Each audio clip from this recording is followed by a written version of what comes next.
दंडवत गोविंद गुरु बंदों अभिजन सोए। पहले भय प्रणाम तिन नमो जो आगे होए। गुरु को कीजे दंडवत कोटि कोटि प्रणाम। कीट न जाने ब्रंग कोयो गुरु कर आप समान। सत साहेब। हाँ तो श्रोता बंधुओं, आज मैं आप लोगों के सामने द्रौपदी को कर्म फल कैसे मिला यही प्रसंग। अभी मजा आएगा ना भिड़ो। राजा द्रौपद की पुत्री द्रौपदी, वैसे उसका नाम कृष्णा था। राजा द्रौपद की बेटी होने के कारण द्रौपदी नाम से प्रसिद्ध हुई थी। द्रौपदी कुंवारी थी। उसके पिताजी ने एक नदी के किनारे स्त्रियों के स्नान के लिए जनाना घाट बनवा रखा था। गर्मी का मौसम था। द्रौपदी प्रतिदिन की तरह अपनी सैकड़ों सहेलियों के साथ उस दरिया के घाट पर स्नान करने गई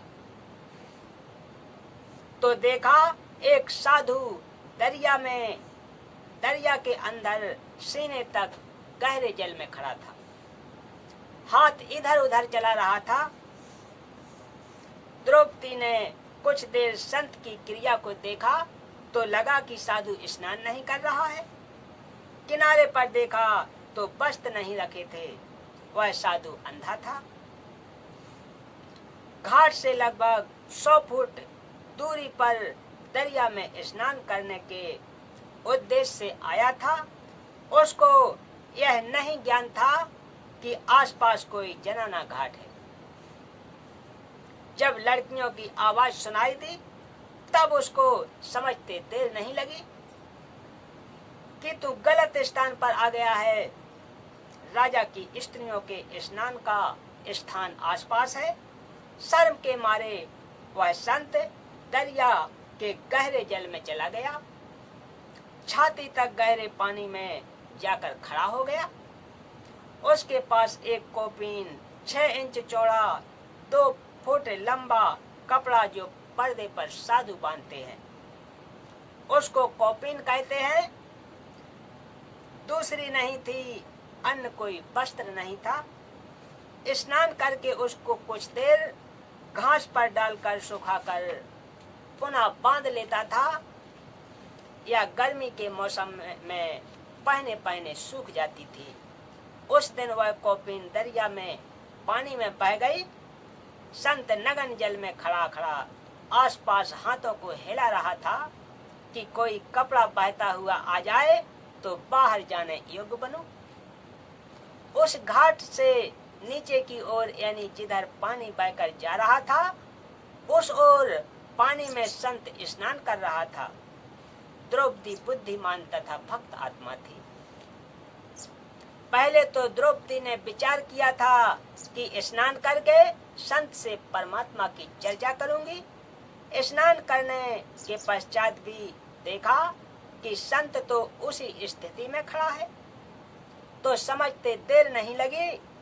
बहन द्रौपदी ने अपनी साड़ी से 8-9 इंच चौड़ा और 3-4 फुट लंबा टुकड़ा फाड़कर दरिया में छोड़ दिया, परंतु संत के हाथ नहीं लगा।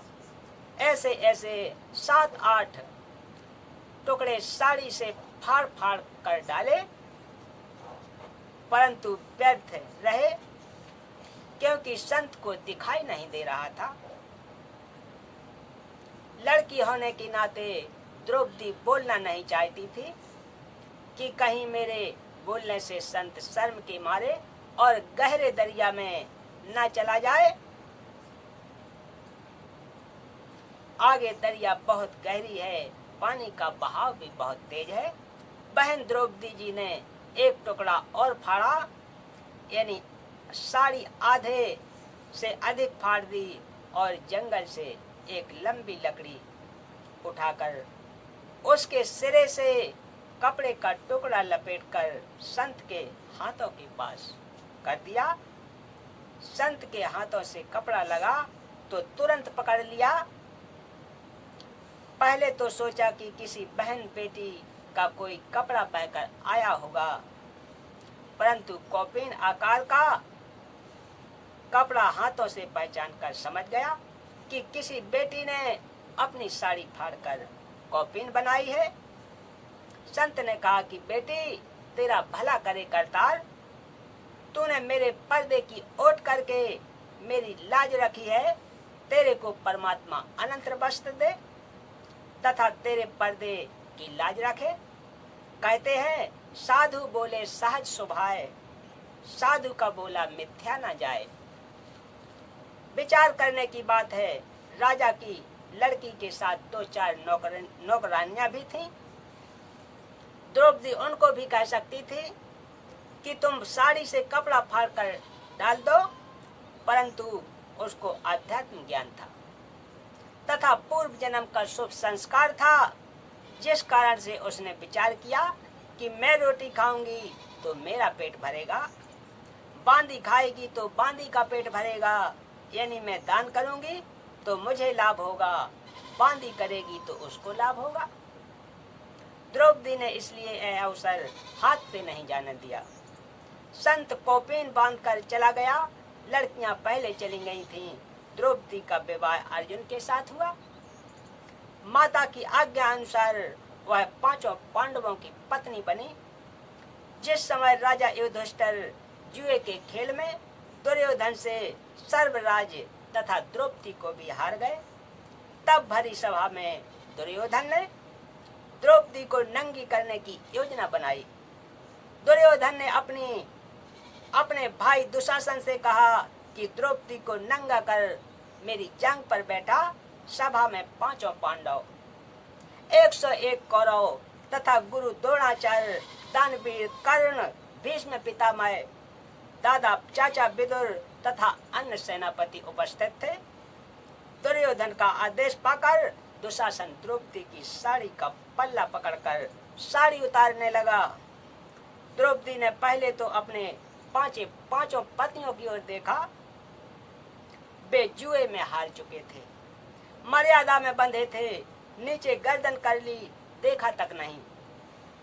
अन्य उपस्थित महानुभावों की ओर देखा और रक्षा की प्रार्थना की, परंतु वे दुर्योधन का मलिन अन्न खाकर मलिन आत्मा हो चुके थे। उस सभा में एक संत विदुर जी विराजमान था, जो इंसान भी था।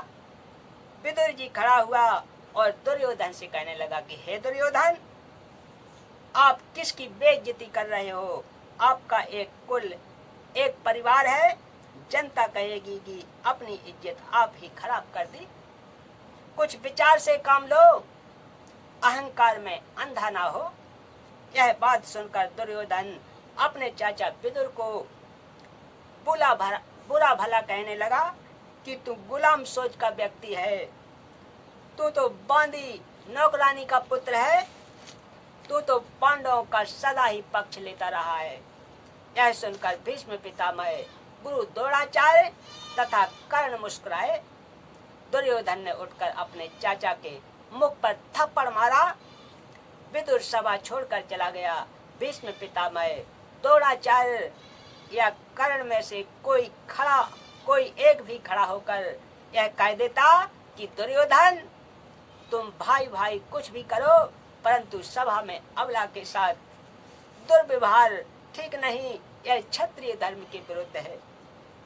तो कौरवों की क्या मजाल थी कि द्रौपदी के चीर को हाथ लगा दे। उन्होंने कुछ भी प्रतिक्रिया नहीं की, सभा में बैठे रहे। पाठकजन विचार करें, उनका सभा में बैठा रहना क्या दर्शाता है।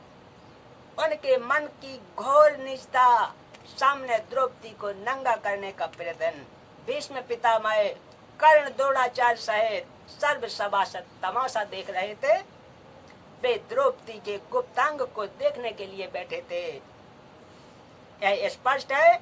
और क्या वहां रीछ नचाया जा रहा था।